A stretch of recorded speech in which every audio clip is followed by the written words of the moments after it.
Zero WAR Ham Radio Shack Live.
Have a great day. Matt Sigler with you.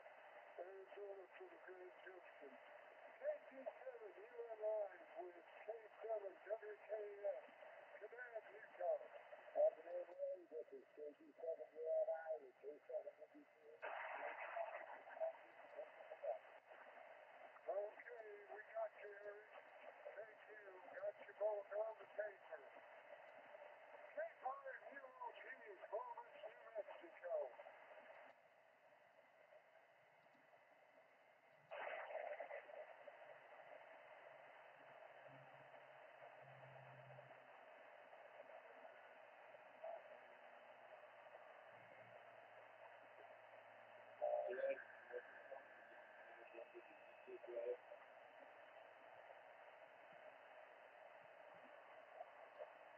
Yeah, you can hook up as many mics as you want on this OBS Studios.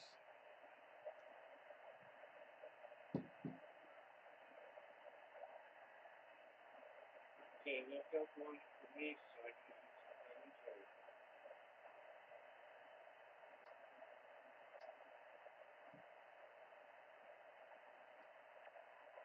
Well, I guess I could have hold this microphone up to the other one. I'm not set up for that yet.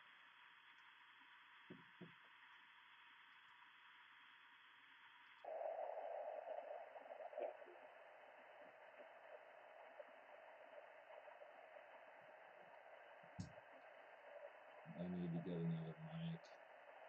Or just plug in a speaker jack right to it. To the computer and then tap off of that. I guess that's possible. I got a cable for that. Yeah, that's what I should do. Grab it. How's it looking? How's the audio?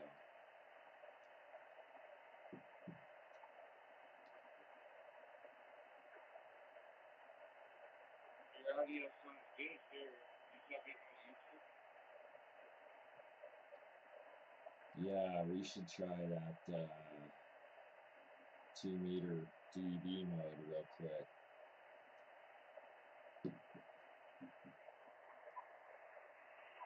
Okay. Okay, we're hot. We're waiting for Jimmy and 7VDR. D-Star 2-meter simplex.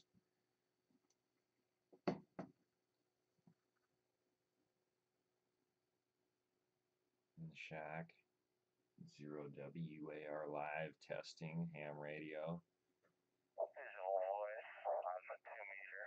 Flop bucket freak. Oh, that's Jimmy boy. 7VDR and 0WAR loud and clear on the YouTube live stream. From Fort Collins to Loveland, 2-meter simplex. D-Star on the IC 7100.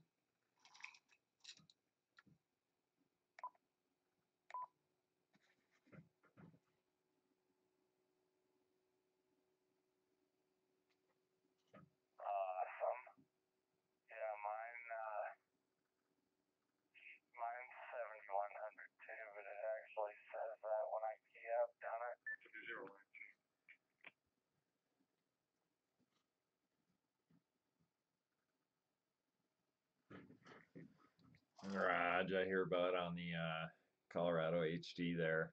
Yeah, sounds awesome. Thanks for the quick test. That's awesome.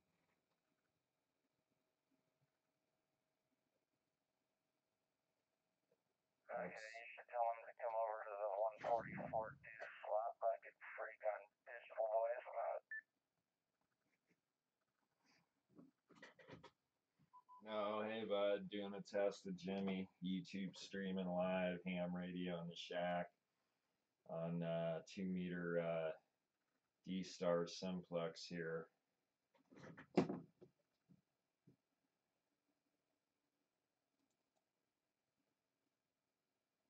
Yeah, I saw that. I got that going on the other tab here. Alright, he just wanted to get a signal report from Loveland. I can't tell if, oh, there we go. Oh, dang, Sweet. dude. Awesome. I'm like S9 awesome. That's funny. There you go. You can see your own, read your own report. I switched it so it's not on autofocus. The video last night, it kept going freaking focusing all the time. So with this software, you can just turn that off real easy.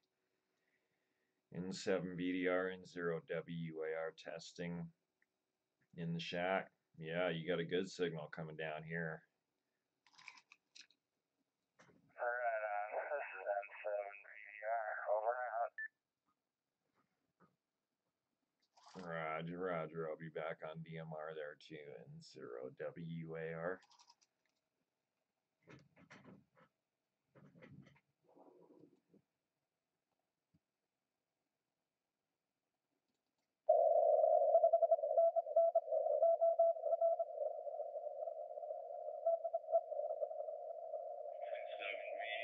Colorado HD.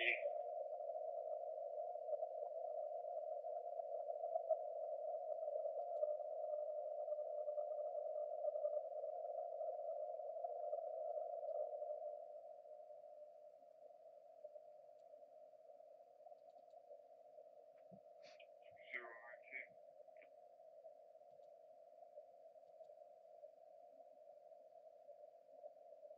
Yeah, man, what you do?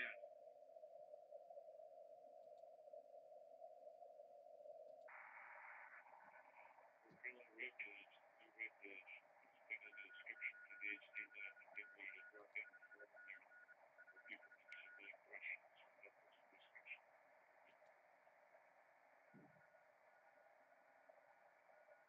Okay. Is this like a secret webpage? Because I don't know what the link is. No, it's not a secret. It's just at the building. It's the one that Jason sent the link to. But it's not the main live. Like these other people that can see. So it's just like embedded in the back end. And then when it's more ready, so you'll flip the switch. And you go to double zero people on it or it'll redirect to this place. Very nice.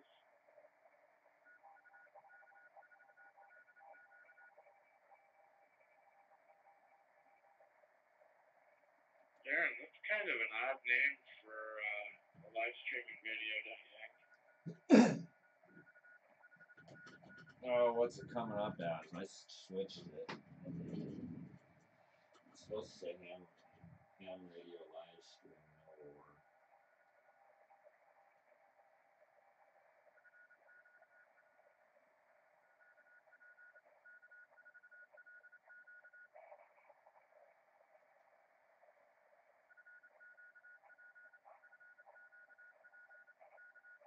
Oh crap. That's got the old one from another live stream I did. God dang it. Change that thing.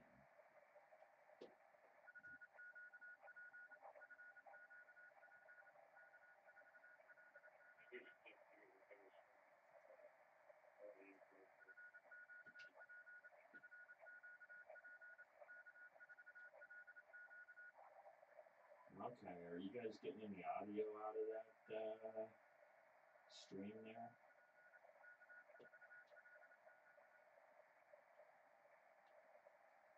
XIV, a little low.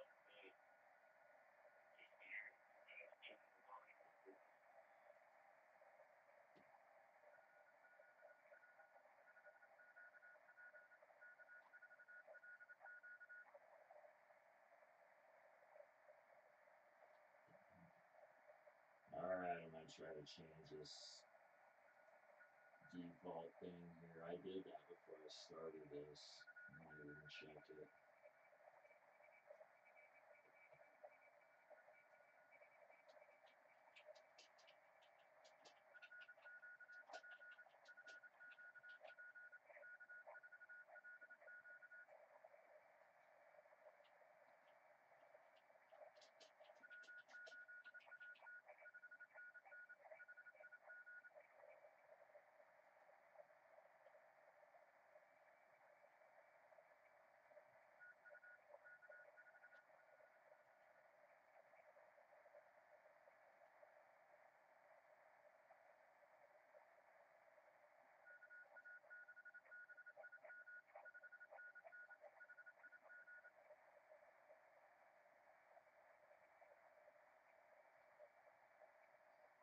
Okay, I think it just updated. So she said no Radio Shack live stream now. I think it got it. Thanks for pointing that out. That's OWR.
Oh, bud, you bet. What's going on, man?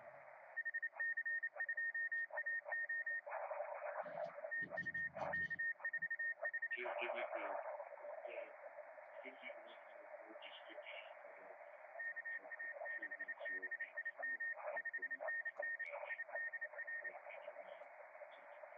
310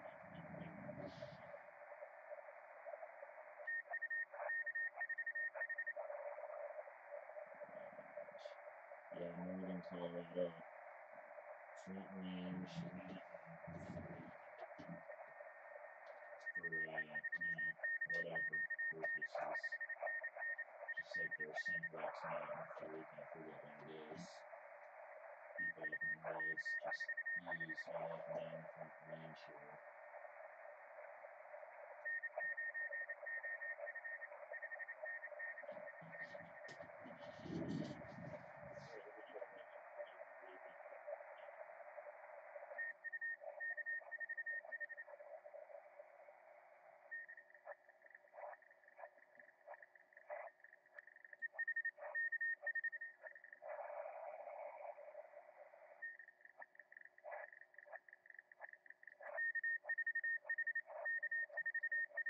Okay, no problem.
Here we go.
Alright, 73 for now. Talk to you soon.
See what we got here.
Time is. What time is it? At the tone, 19 hours, 15 minutes, coordinated universal time.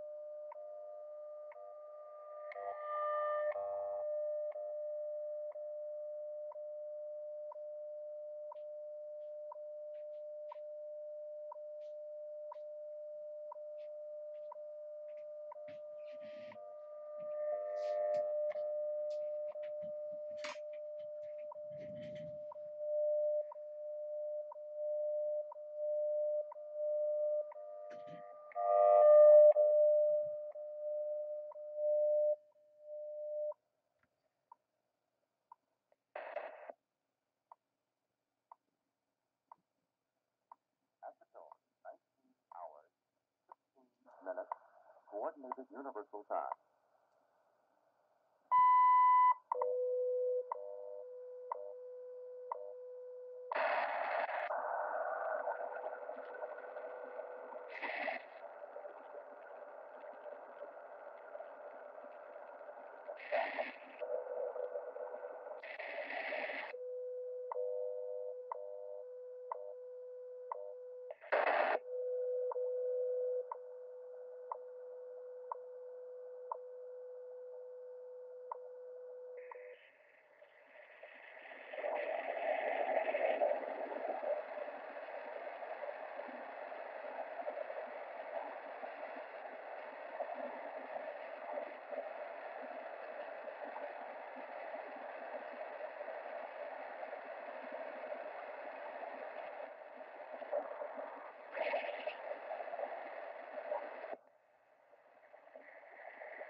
Zero, see it cover the rich thing.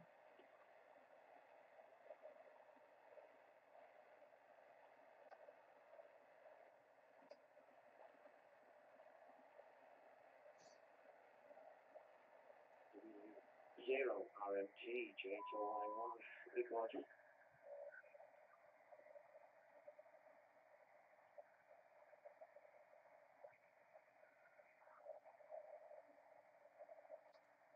Hey, good afternoon, Dave.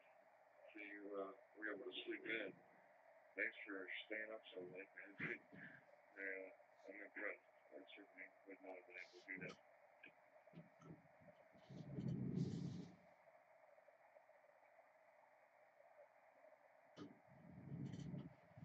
No problem. Yes, I had a glorious lie-in to about 9:30, and then I had to arrangements that needed to be, but no, I thought I needed to try and join the first The one. fact that the cells are dynamically allocated, which is driven by that decision to just allow each of the modules to grab a stream as it needed. That really, well, I think that's the genesis behind the whole problem of that stream crossover thing. I think if it had been hard coded so that a particular channel, vocoder channel, or pair of channels was dedicated to each stream, that was allowed on the hood. I think if it had been done that way, a lot of those uncertainties would have been never introduced in the first place. Someday I completely run out of other projects and have some interest in it. Maybe I'll rewrite it that way, but I think that someday may never come.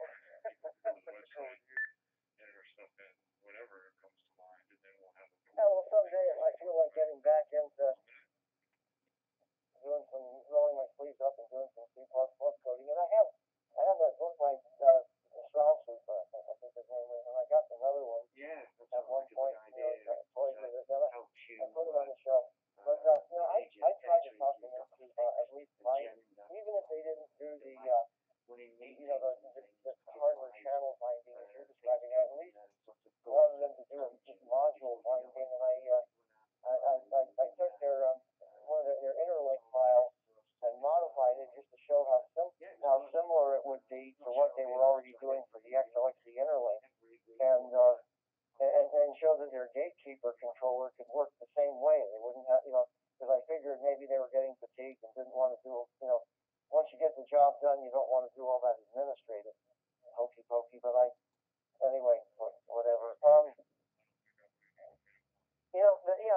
The probabilistic stuff can work if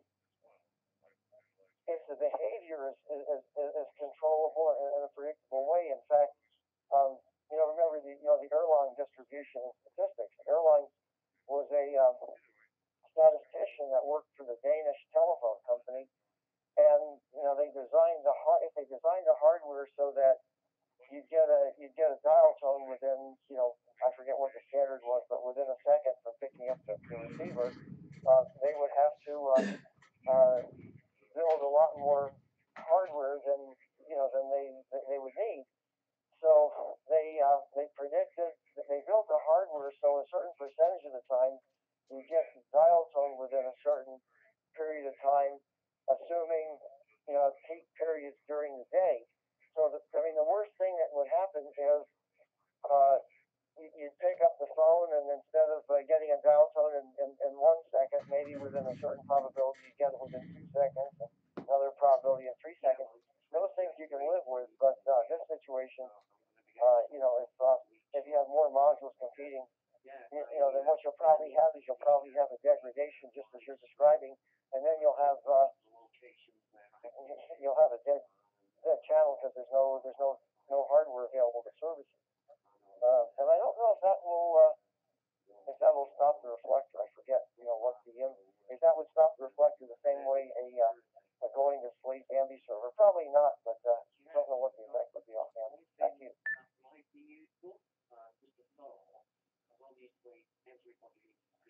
Well, there's actually code in the reflector that's, because it goes in it asks for a transcoder channel, and if it's refused, it doesn't blow up. It just doesn't work. And by the way, when I say it doesn't work, it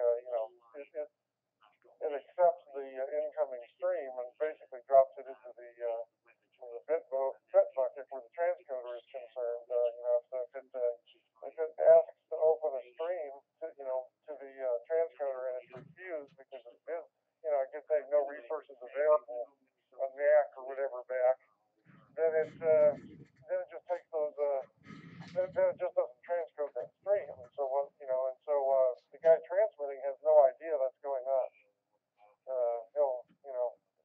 He's transmitting into the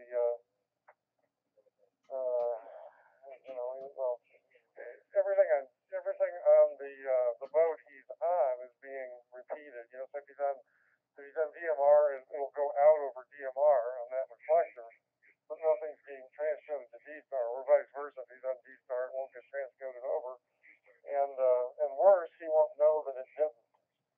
And if you have a large number of channels going to the statistical side of things, if we were talking about 100 channels and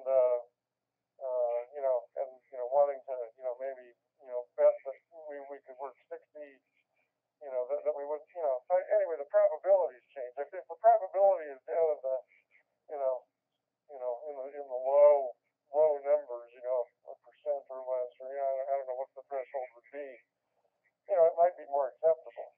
But when you're talking about just 6 channels or 12 channels even, the odds that at some point you're going to get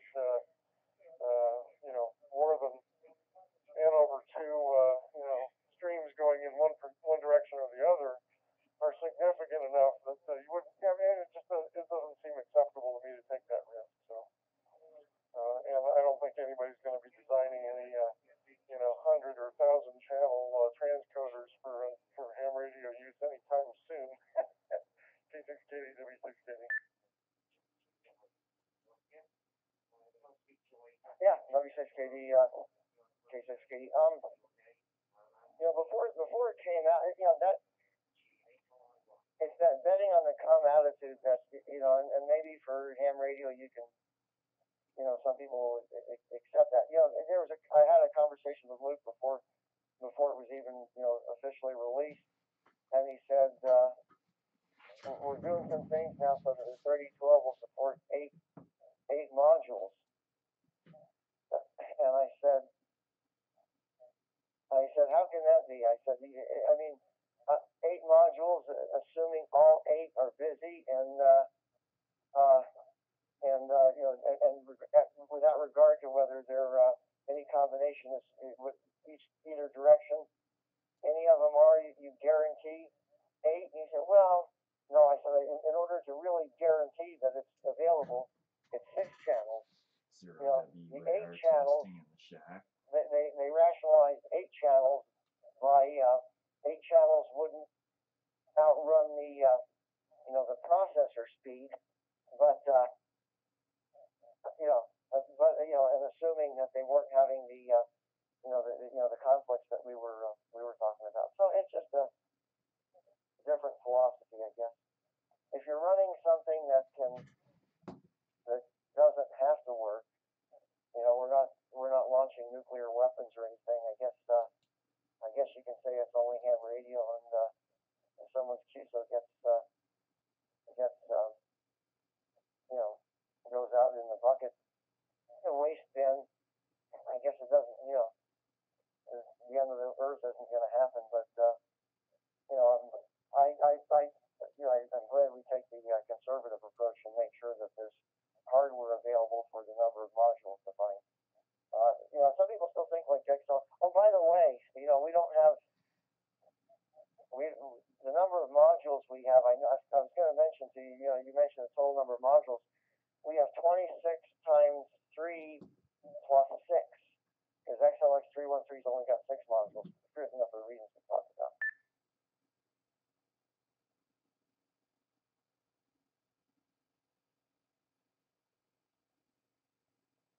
Oh, okay.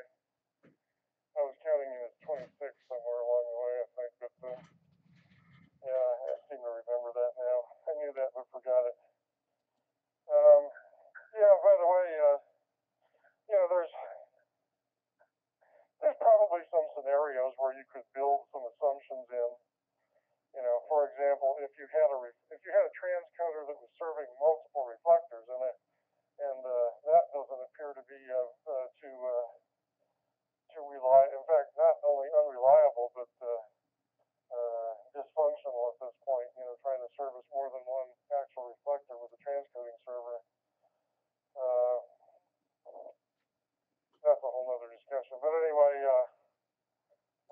but if you were to do that, if you were to have a transcoding server that serviced, say, a reflector in, the continental U.S. and another one in Korea, at 12-hour offset time zones or whatever, I'm not even sure it would be all that feasible. But I mean, the likelihood is that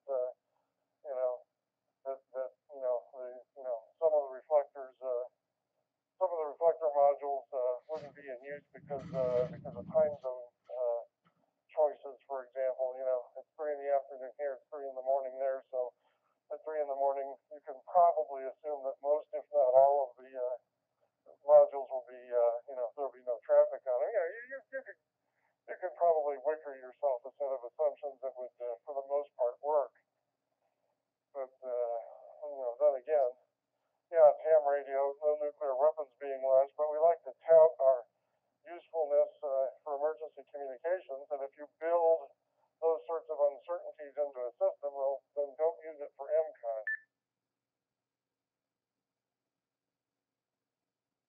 Yeah, that's a good point. Well, the same time I was talking with them about being able to bind specific modules of a reflector to to the transcoder. As part of that discussion was the ability to mix and match modules from different reflectors. And if you look at the XLXD interlink file, you see reflector and module, and it would be basically that simple paradigm that would be at both ends, at the reflector and at the AMBI server, and have handshaking both directions to bind particular modules or particular hardware in the AMBI server. So I mean, and if you had that kind of control, then you could even make the it'd be probably messy, but you could conceivably make the bindings variable via cron jobs, but swapping the files or file contents at both at the reflectors and the AMBI server. I don't like that kind of approach, but you can conceivably do that.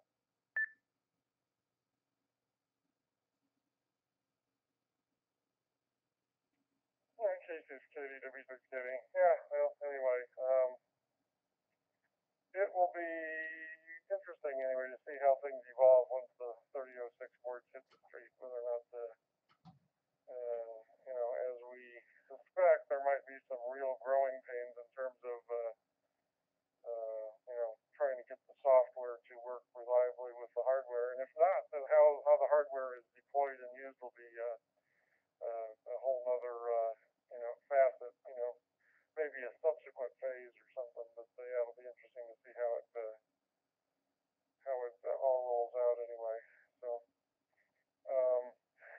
I was talking to Cardi KA2Y the other day. I think it was yesterday or the day before about, you know, N7TAE has been, you know, buffing up KI4LKS old gateway software, and that's what, you know, that announcement was the other night on Jeff's net. 10 meters you know, open the yet? availability of 0 WA. you know, somewhat modernized version of the KI4LKF gateway. And anyway, it evolved. Cardi's an old-time computer programmer. He was a COBOL programmer from back in the early 70s, and got me talking about the old mainframes and stuff. I went back. I couldn't remember the exact details on the old Honeywell 6660 that we had at the University of Kansas back then, but it was kind of interesting to go back and review the system specifications. You know, 512K of core RAM. You know, the little magnetic you know, the little magnetic rings with a grid of wires, you know, running through them, and washing machine size disk drives, and you know, 9-track tape decks that were the size of a refrigerator, and it was kind of interesting to you know, wind back the hands of time and try to remember what the you know, the systems of old. And you know, I don't know, I guess I just hadn't thought about it in a long time, but 512K of RAM on a mainframe. My flight simulator box has 32 gigs of RAM on it. Oh, it brings up a couple things. When 512K was the standard, Bill Gates was head of Microsoft at the time, was quoted as saying he couldn't imagine anyone needing a meg of RAM. And of course, you know, Larry Ellison, you know, back in the you know, the 2000, you know, de-leveled cloud computing, and that's now I think the basis of a good part of Oracle's business. As far as COBOL, yeah, I recall I did a Google search, COBOL founder, and it's you probably know, there's Dr. Grace Murray Hopper, who was, I think she was a rear admiral in the Navy. She was in the Navy, I think rear admiral, and so yeah, it's interesting because I think that led to that was considered the glory days for the Defense Department, you know, because they took credit for COBOL, so they felt that they would repeat that same thing with Ada, and we know how that turned out.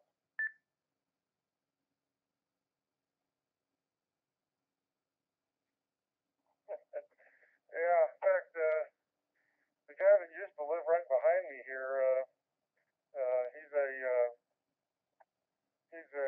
engineer that he's been working in the aerospace industry for a while, and I think he still is. He had his own rendering farm in the house. He had 4 or 5 computers that were all linked together with you know, high-end graphic stuff on them to do 3D you know, CAD manipulation and stuff. He worked out of his house to a large degree. But his wife had been an Ada programmer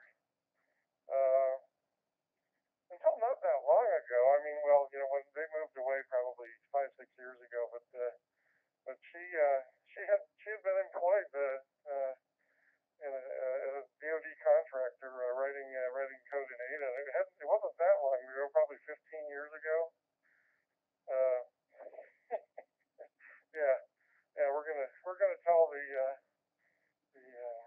computer industry how to suck eggs, because the computer industry, just can't afford to lose DoD as a customer.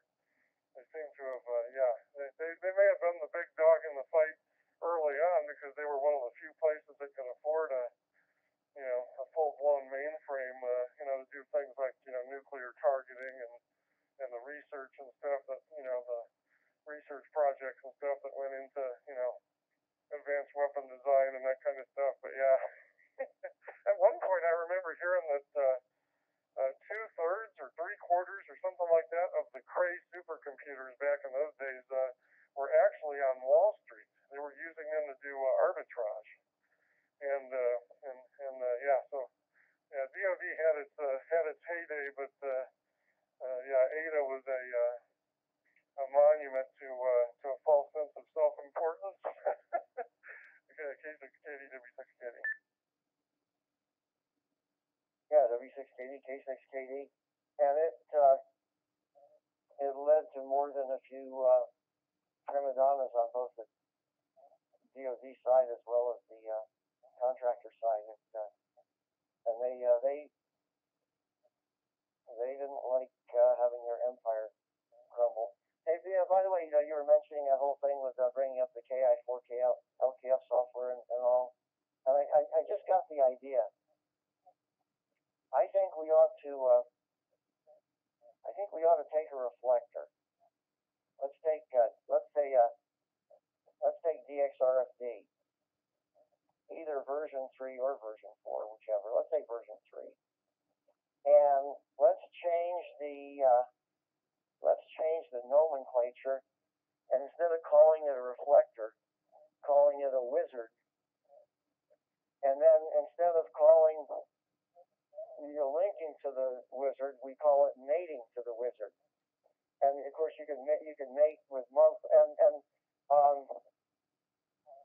and each let's not call it a module.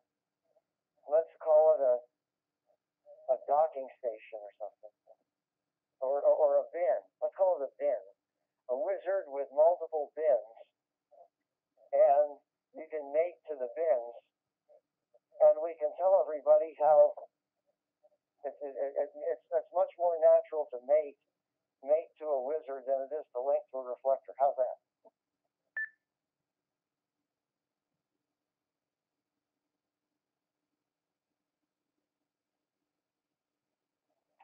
Yeah,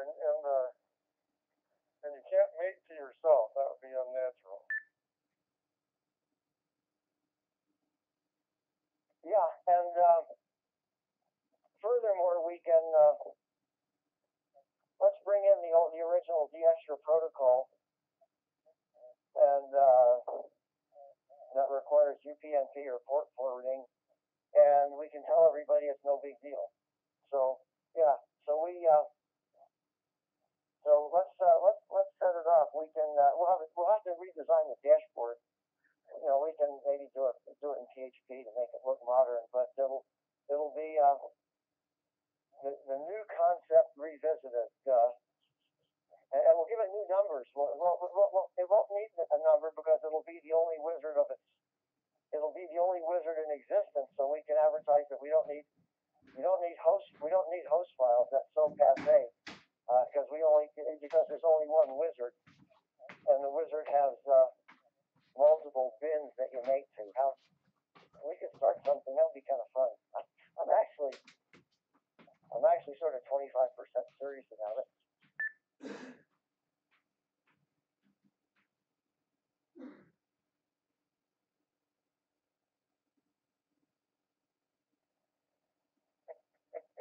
Instead of D-Star or DMR, we can call it D&D, like Dungeons and Dragons, with wizards and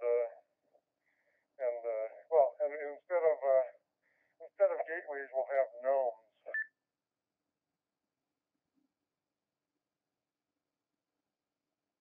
Yeah, maybe we could dig up some real old gateways runway software that nobody's using anymore, or most people aren't using anymore.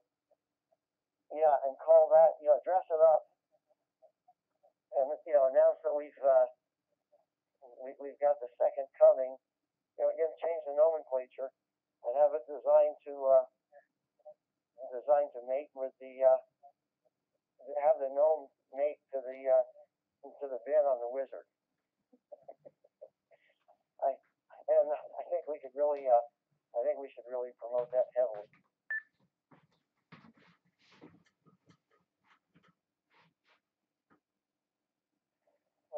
After a hard night of drinking, perhaps?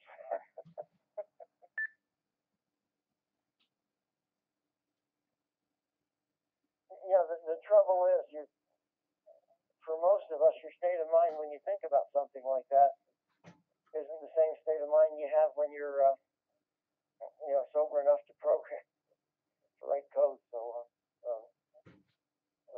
it's fun to think about. 7680 with K680. Or I should have said the other way around, pardon my. K680 with W. 0WAR.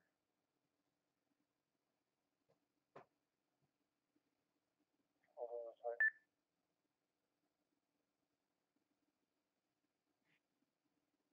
I'm making myself a tasty and nutritious bologna sandwich. Because, well, it's what you do.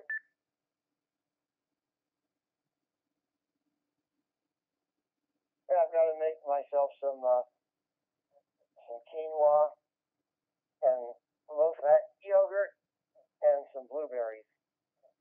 Haven't done that yet. And then tonight will be my light dinner in anticipation for my my Sunday morning breakfast, which isn't huge, but compared to what I normally eat, it's pretty big. So anyway, what do you think? Should we call the reflector a wizard, or it seems like you're on to be a better name for it. What do you suggest? Let's have some fun with this.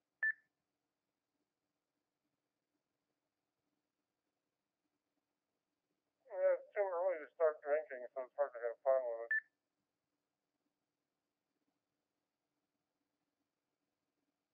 Okay, well, we need nomenclature. We need another name for a reflector. We need another name for a module.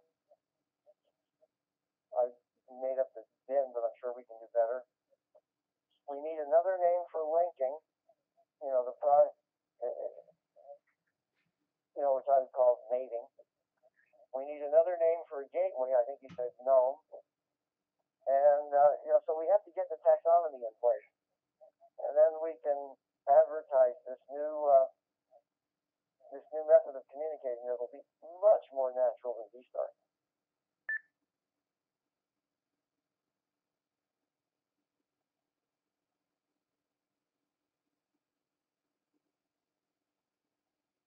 For the linking, consider it conjuring a new site or something like that, conjuring up something. And really, AWA Mobile, good afternoon, guys. Love the chat on here.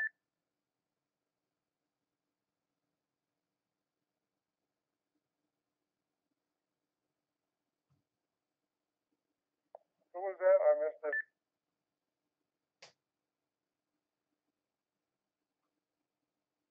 Al up here in the 18 November 0 Alpha Whiskey Alpha, kind of about 8 miles, and I'll be at the home QTH. Just sit back, listen to you guys discuss programming stuff. Fascinating. I'm just a truck driver and trying to learn how to do all this stuff here, so I'm like, let's see, what am I, 42? I'm about 30 years behind everybody.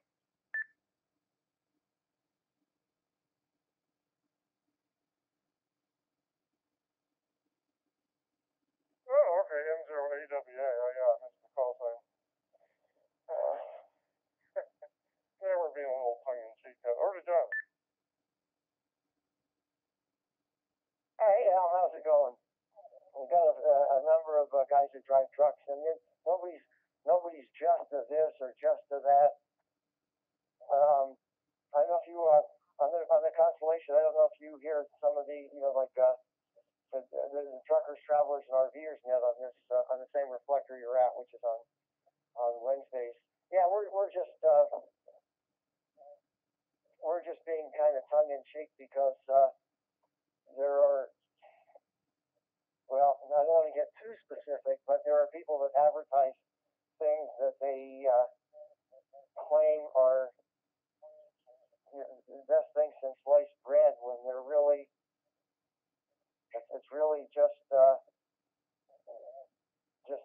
basically the same stuff under the covers with different names, but different names and missing a few features. But so we're just having some fun. Are you familiar with the Truckers, Travelers, and RVers net now? And where are you located? So why don't you take it and then pass it to Bob, W6KD.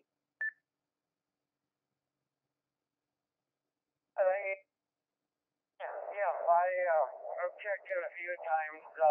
I was busy sleeping this week around, so I didn't make the net there.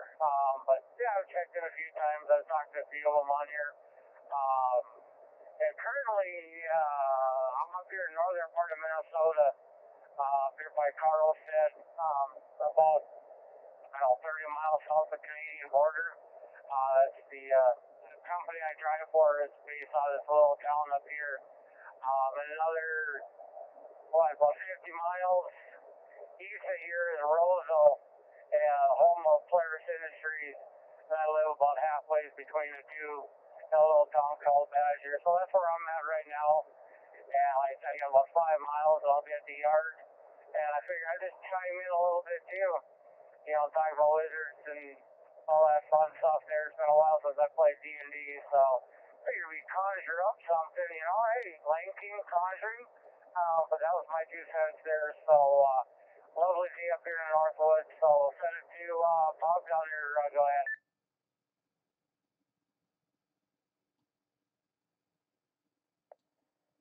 Oh yeah, conjuring. That can be our term for something there. Anyway,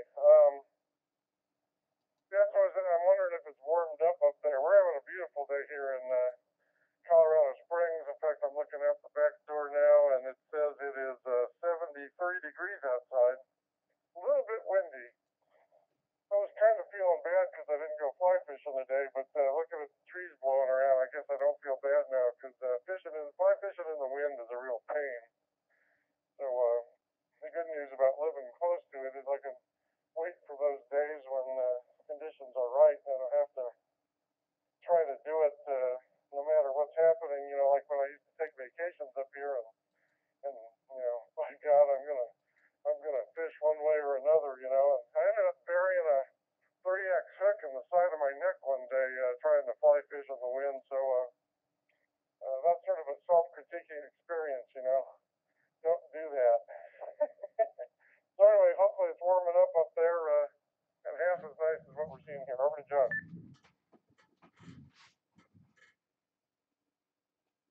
Okay, Al. Yeah, good to hear from you. I was just going to mention that I figured you were probably close by, but no, I just looked at the map. One of the other guys who's on here quite a bit, Tim KE0LMX, he's from Cottage Grove, and I was just assuming, well, that's probably pretty close to Badger, so I did Google, and I see that opposite end of the state, he's south of Minneapolis, and you're up by the border, as you say, and it's about a 6-hour drive between the two. So anyway, that is pretty country up there, north of Fargo, north of Grand Forks. You're almost a Canadian. Hey, over you, Al.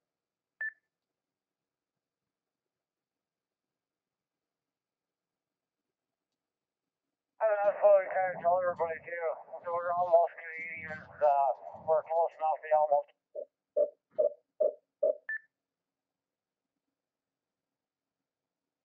I've got a quick run. Kind of been doing a dedicated run between. There's a warehouse that has grass seeds up here, and we've been hauling to warehouse. I kind of been running the High Line US 2 over to basically Craigwell Haver and Great Falls, and then cut across there. But just on the return trip now, I delivered Wednesday, and now I'm gonna be home here in another couple minutes. So as for the weather, it's beautiful up here. Almost wall-to-wall sunshine. Trees are starting to bud out here a little bit. You can see a little green in the tree lines there, showing about 57 degrees, plus or minus here on the dash. So this is a lovely day, a little breezy, but not too bad. And yeah, I cringed when you said that about getting a hook in your neck. I tried a little fly fishing a couple times down here in Montana, and I switched to the bigger stuff. I kind of do it for northern pike and stuff here at the house, and I couldn't imagine getting one of those big old hooks caught up on the side of my neck or my ear. So feel for you. I enjoy it. I have not practiced enough, so if I can get it out about 5 feet in front of me, I'm excited. So, but with that, I'm gonna clear out of here, guys. I'm just pulling in here. Gotta drop the trailer and do my paperwork. So, good conversation. Like I said, I had to put in my 2 cents here. You guys carry on and have a wonderful weekend, and we'll talk to you later. And literally, EWA Mobile, northern Minnesota, be clear and on the side there. 7 for you guys, and have a good weekend. Over to you, Bob.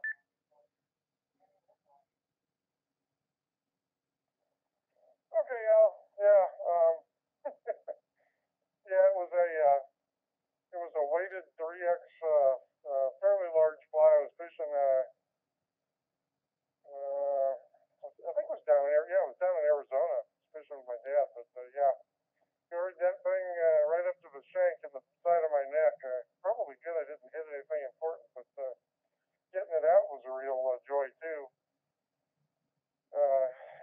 Ended up pulling it through and cutting the tip off and getting it out of there. But yeah, it was a memorable event that I sure not to repeat someday. Yeah, my wife's from up north there too. She lives she grew up just off of US 2 there in Ashland, Wisconsin, right on Lake Superior up there on the north end east of Duluth. So yeah, I think she appreciates not having that cold weather. We get our cold days from time to time in the winter time here, but for a few days, it might hit 20 below at night for a few days during the winter. Yeah, it was every night up there where she lived when she was a kid. So over to John. Okay, well, Al, good hearing from you. Glad you chimed in. Maybe we'll have to give this Dungeons and Dragons. We may have to rename some reflectors. So anyway, hang on just a second. Hang on just a second, Bob.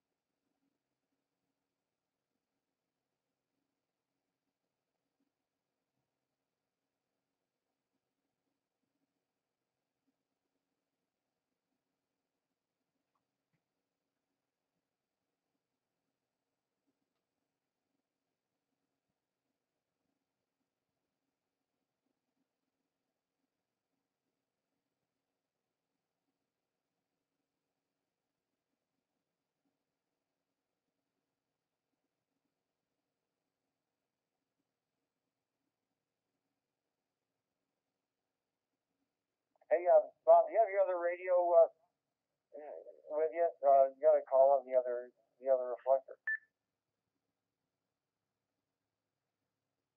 Well, I can switch to it on this radio, but I hear something going on downstairs, but I'm not I'm not in the shack right now. Yeah, I'll QSY. Yeah, K680 QSY.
changing reflectors on D-Star.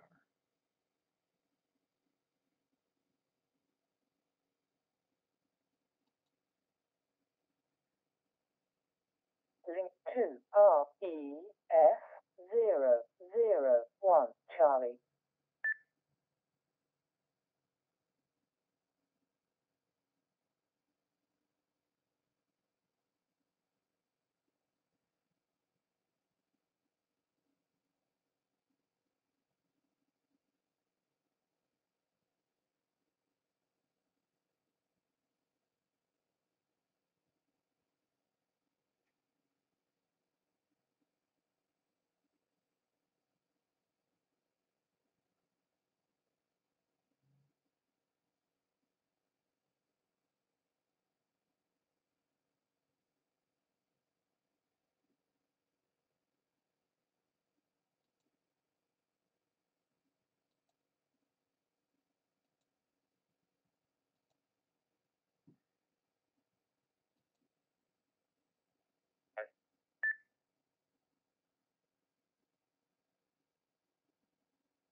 Should be some activity on the worldwide.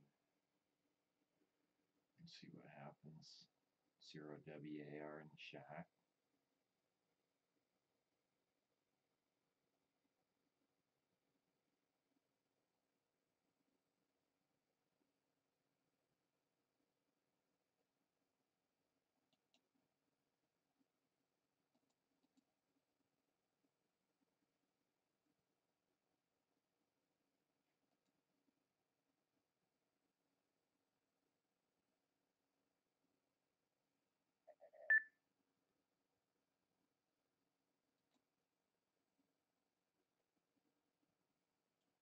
That was Frank in Winnipeg.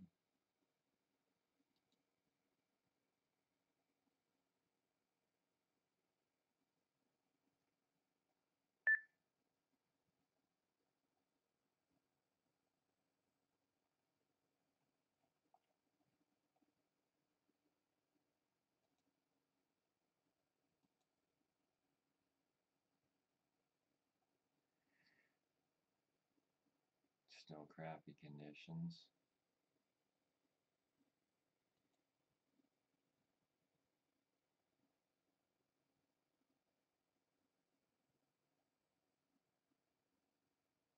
$1991.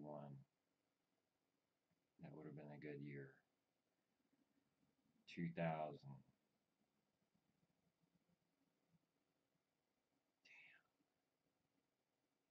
It's supposed to stay steady,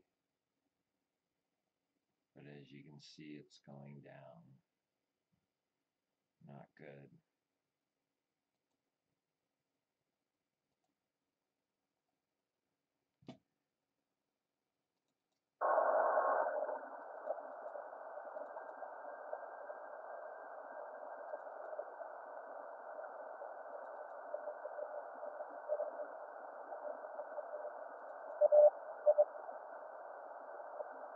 It's on Morse code.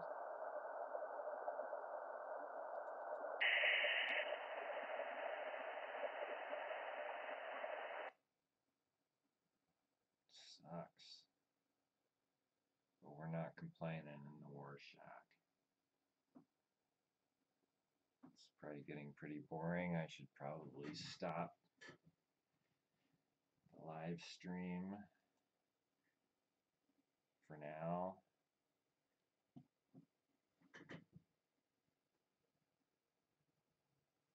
Looks like we got 3 watchers.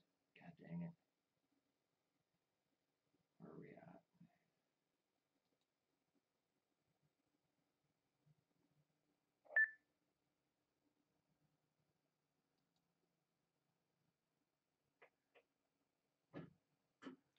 (002 Alpha).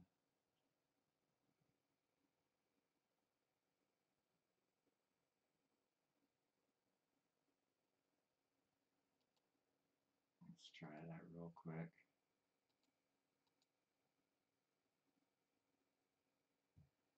We're connecting to reflector 002 Alpha, D-Star, live, ham radio shack. Looks like we got Ted in the house. Link 2 REF 002 Alpha.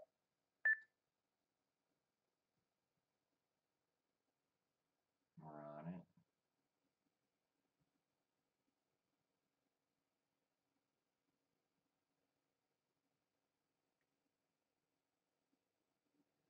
Now, conditions are going to suck for a little while, and then they'll open up, so maybe I'll go back live after a bit.